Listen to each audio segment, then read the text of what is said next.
So I just got back from the first day of CTP course for the ERJ. It's not really plane specific, but we have a class of about 10 people. It's pretty much just sitting, listening to slideshows, and we have an instructor. It's kind of just a briefing about the world that we're about to get into.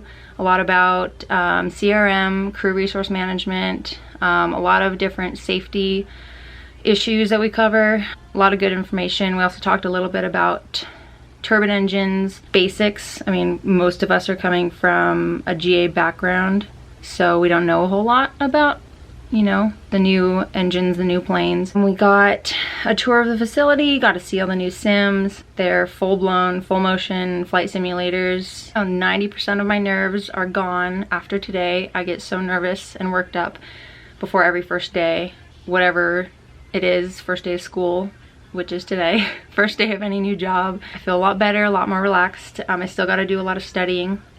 I've been studying Shepherd Air for the ATP written, which I'll take in about a week. So it's 4 days of classroom ground study, and then 3 days of sim. In the sim, we'll be in the ERJ sim, which is the Embraer regional jet. We'll be in that sim, so we get to log those 10 hours, which is pretty cool.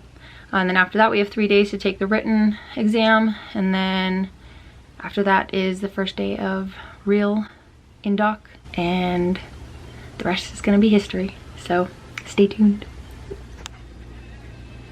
So CTP is done.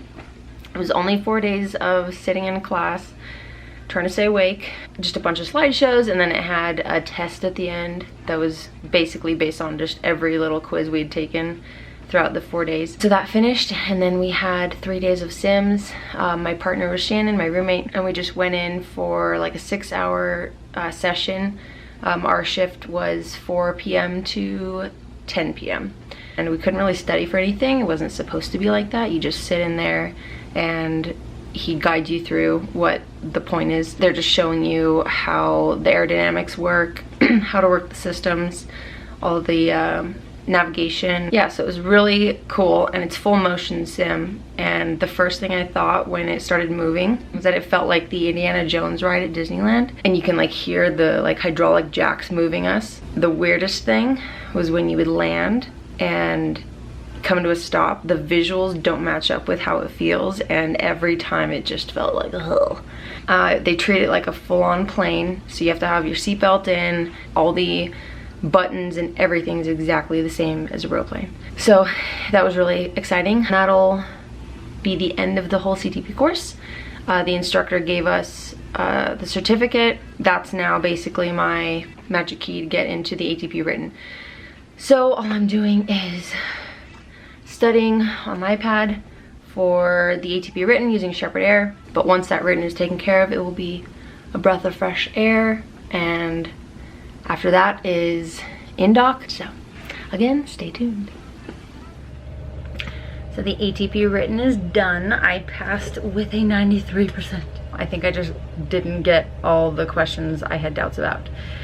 Nevertheless, it was done, and yesterday was the first day of in-doc, or basic indoctrination, and it was basically welcome to the company. They did fingerprints, they took our IDs, passports. They didn't check our logbooks, that was today, but basically yesterday and today was all just HR kind of welcome, take pictures, all this kind of stuff. So we did take our badge photos.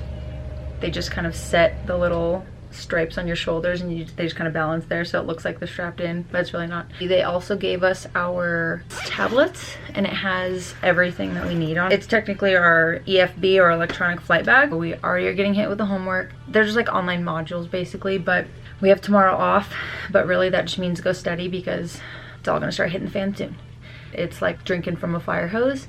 So as long as you walk in mentally prepared, then I guess that's like the best you can do. So I think I'm ready. I'm not sure. The only thing I'm trying to hold on to is my gym time, because that's really the only thing that's gonna keep me like mentally fit, I think. That and just sleep and water. Yeah, I think I'm good. We've got just a few more days of in-doc, and then we'll have a knowledge exam at the end. Still just one other step in the process. I'm excited. Can't wait for the future. It looks bright, so stay tuned. All right, so in-doc is now over. I Passed with another 93%. Really just a review of everything that they had gone over in the past week and a half or whatever it was for INDOC. After INDOC test was done, we got 4 days off. So it's now the middle of February. Today was the first day of the actual ground school and what I've been anticipating and sweating about up until this point. So there's 11 of us in INDOC, little family, and then we move here, and this class is for new hires. It's also for anybody that's upgrading within the plane or anybody who's upgrading from the CRJ. And then there's us who've never been on any of the planes. Basically, like 50% of people upgrading to captain versus first officers. We show up in class, these captains walk in. I felt like a child with them walking in. They seat us in 4 rows, all based on seniority. And the front left guy, everybody knows he's senior. He's been here for like 18 years. They welcome us, they talk about CRM, career resource management, and threat and error management, and all this stuff. Everything that we've been hearing from CTP course, from INDOC, and then now here. I think the statistic they said was about 4% of every aircraft incident or accident is mechanical or aircraft related. 96% is us related. So they're trying to get to the root of the cause. We're safer flying now in this age than we've ever been before, but the engineering side of it has all worked its kinks out for the most part. The pilots, you know, even though we're getting safer and safer every year, we're still taking up the majority of all the accidents and incidences. So that's what we really need to focus on and clean up now. This training program is designed so nicely. I think they really have like people that study how to teach people things. So another training program might just say, here, know all the limitations, know the schematics of all the fuel systems, all these things that are nice to know things, but not need to know things related to the safe operation of the aircraft. They've really said, like, a lot of the times you're going to be surprised that an acceptable answer for what should we be seeing right here, green, on, you know, just simple things like that.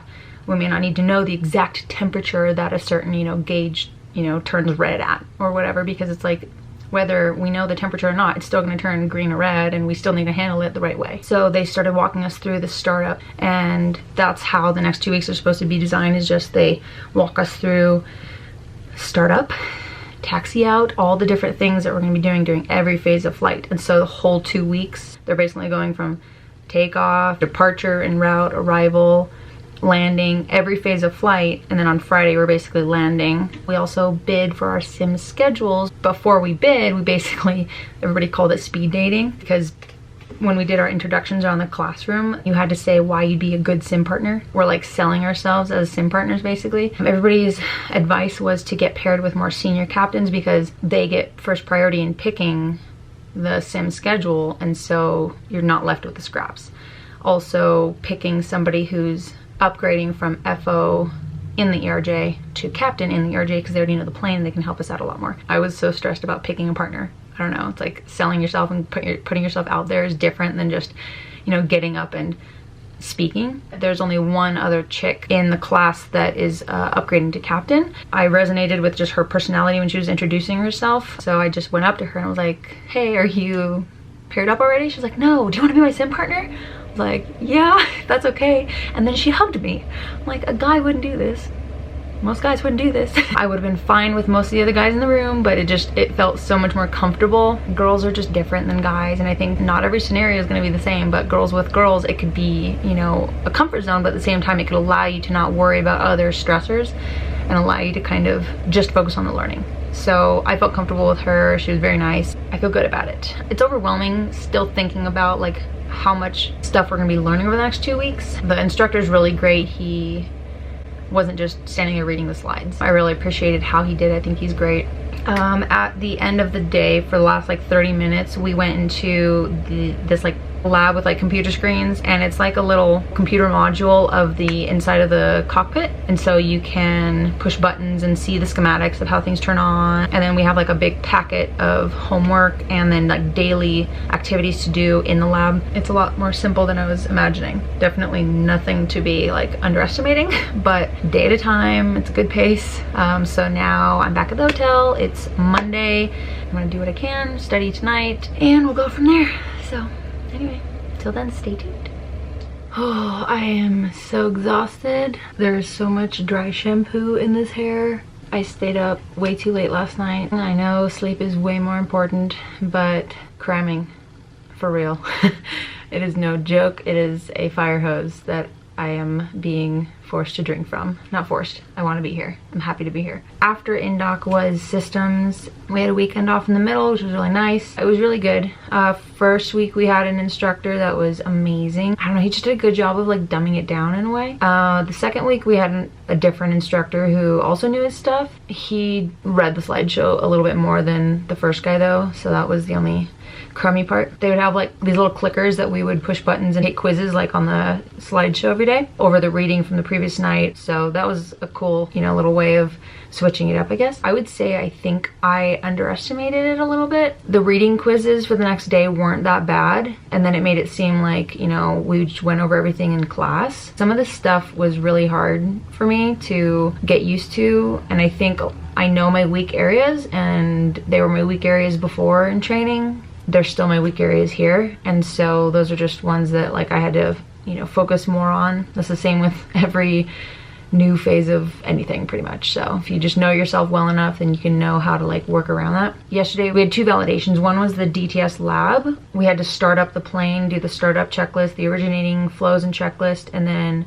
we had to go all the way through the before start checklists by ourselves, roughly in 30 minutes, as well as doing a manual manifest, so like a weight and balance basically. And then also we had a matrix validation. So the matrix is a device that has computer screens mounted. It's just another level of something you can practice in, but we were practicing for the 2 weeks all the different flows and checklists and tasks in there, myself and my captain. So we had our validation in that 15 minutes basically with the instructor that we had been working with. It was nice and easy, and still it's not like something you have to be perfect at. This morning, dry shampoo, basic, you know, makeup, and then ran in there, crammed a little bit more before the test, and we took it on our Microsoft Surface. It was 170 questions, only took like 45 minutes, 30 minutes maybe. And then afterwards we just sat in the classroom for, God, like 5 hours, and they had to do this leadership and professionalism class and presentation, which is a FAA requirement. So we had to sit in there, and they did get us pizza for lunch, which was very nice, but a very bad idea because we all got major food coma, and I was yawning so many times in his presentation. I felt really bad. But it was a really neat presentation. There were a few times where I actually got even emotional because we were talking about different, you know, crashes and hits you. We did watch a lot of Blue Angels interviews and videos, which we just kept going back and forth where our emotions are like up here watching the Blue Angels and then way down here when we're watching the crashes. It's the most important aspect when you really think about getting out on the job, because, you know, you can teach a bunch of people how to work a machine, but now in this day and age where so many of the accidents are now not mechanically related, they've gotten that number down so low that it's like the only thing that's staying constant is the human factor. And this really is it. A lot of it had to do with the relationship and the culture that's like going on in the cockpit. You know, if first officer feels confident or comfortable even speaking up if they see something that's wrong or not. From a captain's standpoint, create that open communication environment in the cockpit. So it was a lot of important information. I really enjoyed it despite being so sleepy. Anyway, so we finished that. We did take a little exam at the end. We all have different schedules now though, because now we go into procedures training, and so now it's just us and our captains, and we're going to be going into basically like FTDs with instructors and working on everything that we've already learned and then plugging it into like real life application. My captain and I, we have tomorrow off, and then we start Sunday, and then we're in the procedures trainer for I think like 5 days, and then I have a 6-day break before I have to go to Salt Lake City. Tonight the plan is to go out and celebrate, maybe do a little line dancing, and just kind of let loose for one night and then get back to reality tomorrow. As always, stay tuned and I'll talk to you later. Bye. I am in my very bumpy, very noisy car right now, all packed up. I am driving to Salt Lake City. They moved me up there for the rest of my training. It was mainly just because they didn't have space back in Denver. I don't have to be there for like 6 days, but I'm gonna drive up there and then park my car either at the hotel or the airport, and then I'm gonna fly home, see the family. But for now, I'm on a little road trip, but yet again, by myself. So this last week was procedures training, and so it was like reiterating normal procedures. So we did that for 5 days, and our time slots were at 4 in the morning. Our instructor was nice though. He would have us brief the day before so that we didn't have to come in at 4.